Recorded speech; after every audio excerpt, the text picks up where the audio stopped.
الله الله وصلوا صلوا على حبيب الله.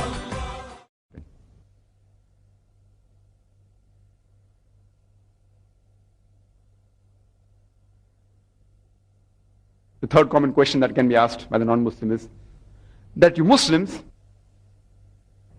you subjugate the woman by keeping her in the veil.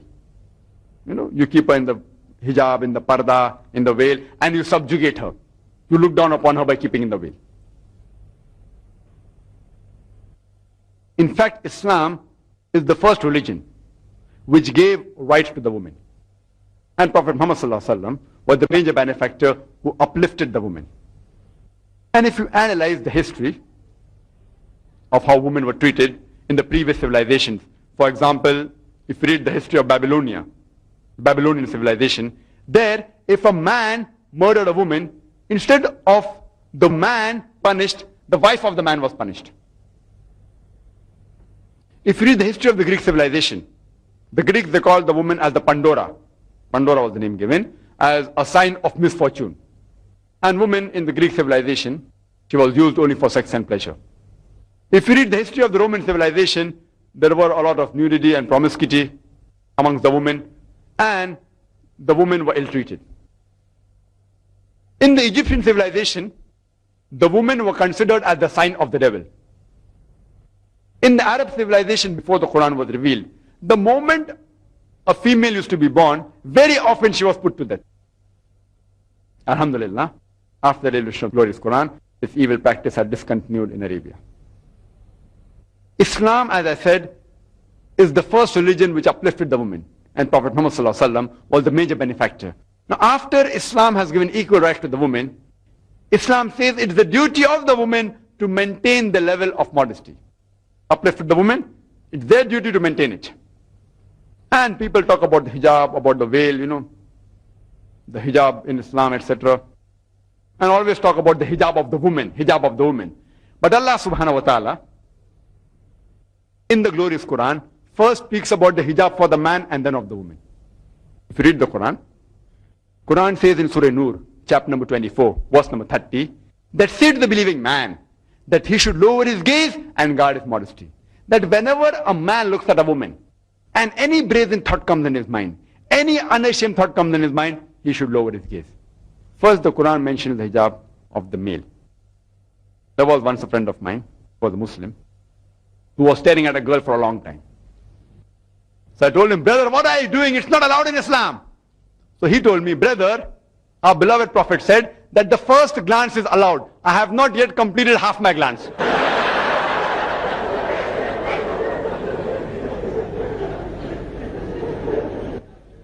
What did the Prophet mean when he said that the first glance is allowed?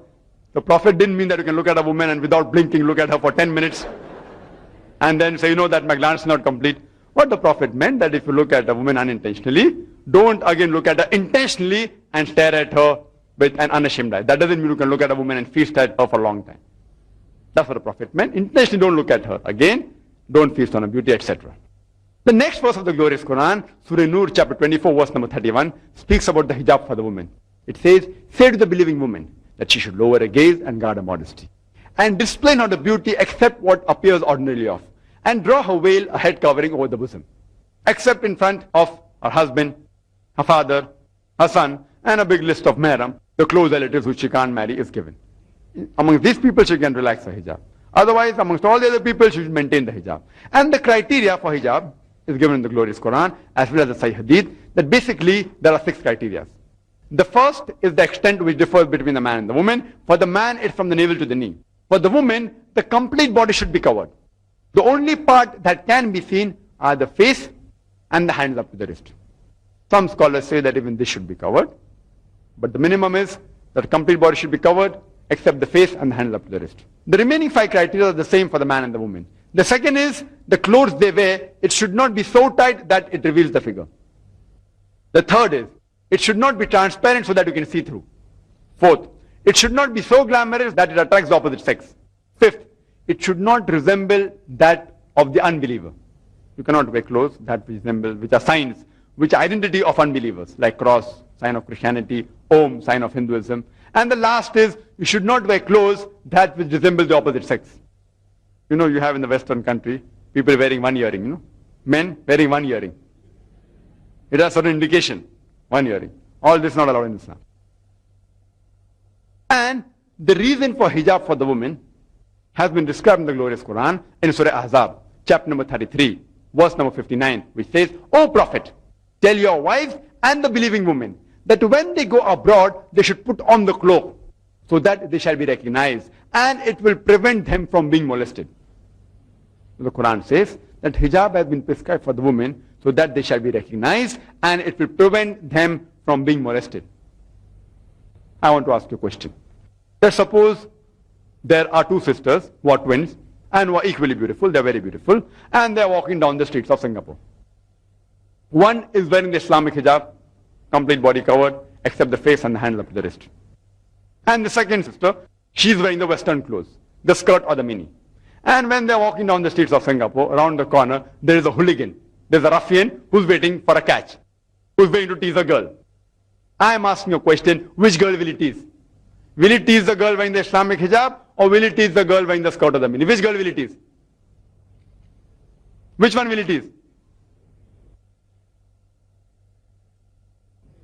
The one wearing the skirt or the mini, but natural.